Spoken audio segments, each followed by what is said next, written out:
Dulu, Sega pernah membuat sebuah konsol game yang lahir dari banyak harapan, mulai dari teknologi canggih, fitur online pertama di masanya, dan deretan game legendaris yang hingga kini masih dikenang. Tapi hanya dalam waktu 3 tahun, konsol ini harus menyerah di tengah persaingan yang kejam. Konsol tersebut adalah Sega Dreamcast, konsol terakhir Sega yang penuh inovasi, tapi berakhir menjadi salah satu kegagalan komersial terbesar dalam sejarah industri game. Diluncurkan pertama kali di Jepang pada November 1998, disusul Amerika dan Eropa pada tahun 1999, Dreamcast awalnya terlihat menjanjikan. Namun pada 31 Maret 2001, Sega resmi menghentikan produksinya, menandai berakhirnya era hardware Sega di dunia konsol. Inilah kisah Dreamcast, konsol buatan Sega yang awalnya dibuat penuh harapan namun berakhir mengubur mimpi perusahaan.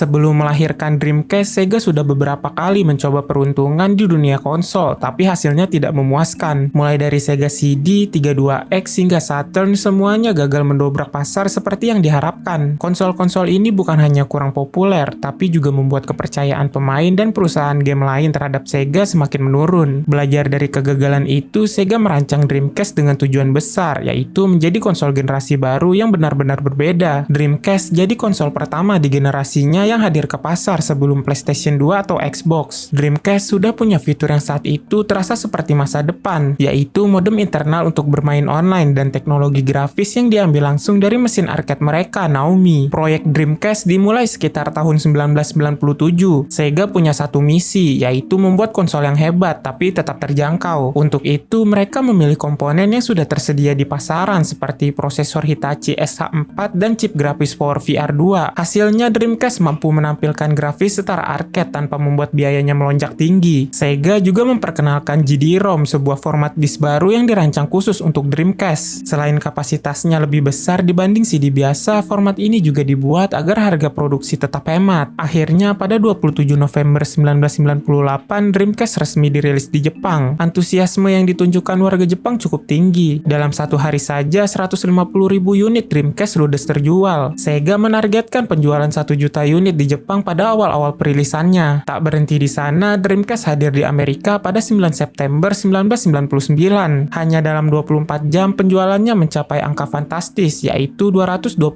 unit dan menghasilkan pendapatan sekitar 98 juta dolar, sebuah rekor untuk peluncuran konsol pada masa itu. Di Eropa, Dreamcast menyapa gamer pada 14 Oktober 1999 dan menjelang Natal tahun itu, 0,5 juta unit Dreamcast sudah terjual. Peluncurannya benar-benar menjadi awal yang menjanjikan bagi Sega. Salah satu hal yang membuat Dreamcast begitu istimewa adalah fitur-fiturnya yang jauh melampaui zamannya. Dreamcast adalah konsol pertama yang sudah dilengkapi modem bawaan. Lewat modem ini, gamer bisa menjelajah internet menggunakan browser khusus dan bahkan bermain online, sesuatu yang benar-benar baru pada akhir tahun 90-an. Sega juga memperkenalkan SegaNet, layanan online yang memungkinkan pemain bertemu, bertanding, dan saling terhubung dari jarak jauh. Selain itu, Dreamcast adalah salah satu konsol pertama yang menghadirkan konten tambahan atau DLC, sesuatu yang kini sudah biasa kita temui di game modern. Seperti yang disebutkan tadi, di dalam bodinya Dreamcast dibekali hardware yang sangat bertenaga. Prosesor SH4 dan grafis Power VR 2 membuatnya mudah dikembangkan oleh para pembuat game. Bahkan di beberapa aspek, Dreamcast mampu menyajikan visual yang lebih tajam dan detail dibandingkan pesaingnya seperti PlayStation 2 dan GameCube. Tak heran kalau Dreamcast menjadi rumah bagi banyak game ikonik. Sebut saja Sonic Adventure, Crazy Taxi, Shenmue, Jet Set Radio, dan tentu saja Phantasy Star Online. Meski Dreamcast punya banyak terobosan, kenyataannya konsol ini harus berhadapan dengan masa lalu Sega yang penuh luka. Konsumen dan perusahaan game sudah terlanjur ragu. Gagalnya Sega Saturn dan 32X membuat banyak orang khawatir apakah Dreamcast akan mengalami nasib yang sama. Keraguan ini bahkan membuat beberapa publisher besar seperti EA memilih menjauh. Tak hanya itu, di Amerika ada retailer besar seperti Walmart yang menolak menjual Dreamcast, membuat penyebaran konsol ini jadi semakin sulit. Di saat Dreamcast berusaha membangun kepercayaan, Sony datang membawa PlayStation 2. Konsol ini menawarkan teknologi DVD yang membuatnya bukan hanya konsol game, tapi juga pemutar film. Ditambah kemampuan membaca game PS1, PS2 jadi pilihan aman bagi gamer yang ingin tetap memainkan koleksi lamanya. Karena hype PS2 yang begitu besar, banyak sekali orang yang sabar menunggu konsol ini. Dan saat PS2 hadir, banyak gamer memilih menahan diri untuk tidak membeli Dreamcast. Masalah lain muncul dari produksi itu sendiri. Pada peluncuran di Jepang, ada sejumlah batch awal GD-ROM yang cacat. Hal ini membuat pasokan Dreamcast ke pasar jadi terbatas di masa-masa krusial. Kurangnya dukungan pihak ketiga juga jadi pukulan berat. Banyak publisher lebih memilih membuat game untuk PS2 atau Nintendo. SegaNet yang awalnya diharapkan jadi magnet untuk menarik developer justru gagal meyakinkan mereka. Masalah lainnya datang dari pembajakan. Format mil CD yang digunakan Dreamcast ternyata mudah dibajak. Game bajakan pun beredar luas, membuat pendapatan Sega dari lisensi semakin tergerus. Di balik semua itu, kondisi keuangan Sega juga semakin menipis. 2 tahun berturut-turut mereka mengalami kerugian besar. Demi bertahan, harga Dreamcast ditekan agar lebih terjangkau. Tapi ini justru makin memperkecil keuntungan. Bahkan Isao Okawa, pemimpin Sega saat itu, rela menyumbangkan saham pribadinya senilai sekitar 80 miliar yen untuk menutup sebagian kerugian perusahaan. Pada tanggal 31 Maret 2001, Sega resmi menghentikan produksi Dreamcast di seluruh dunia. Keputusan ini bukan hanya mengakhiri penjualan konsol mereka, tapi juga menandai berakhirnya era Sega sebagai pembuat hardware. Sejak saat itu, Sega fokus menjadi perusahaan pembuat game atau third party publisher. Dalam waktu singkat, Dreamcast berhasil terjual sekitar 9 juta unit di seluruh dunia. Konsol ini juga punya koleksi game yang luar biasa dengan lebih dari 600 judul yang dirilis. Salah satu game yang paling laris adalah Sonic Adventure yang mencatat penjualan sekitar 2,5